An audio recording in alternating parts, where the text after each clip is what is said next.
Mid day মিলে পচা মাংস রান্নার অভিযোগ, আর সেই রান্না থেকে বের হওয়া দুর্গন্ধে অসুস্থ একাধিক পড়ুয়া। ঘটনাকে কেন্দ্র করে উত্তেজনা ছড়ায় আসানসোলের জামুরিয়া থানার বেলডাঙ্গা আদিবাসী প্রাথমিক বিদ্যালয়ে। স্কুল চত্বরে বিক্ষোভ দেখাতে শুরু করেন অভিভাবকরা।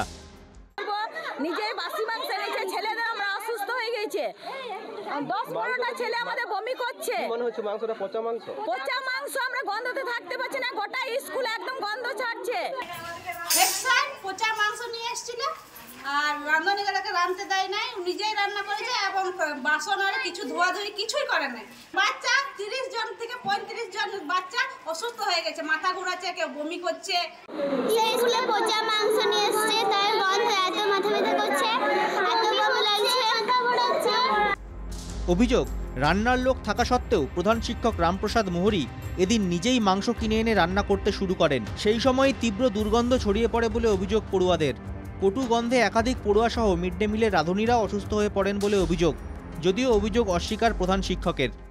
না না, এটা ফালতু কথা। আমি এটা তারা তো বমি করছে। না না, এখানে আছে ছাত্রছাত্রী, এটা ভুল, একটা ভুল বার্তা। আমাদের কাছে ছবি আছে। শুনুন, এটা ভুল বার্তা।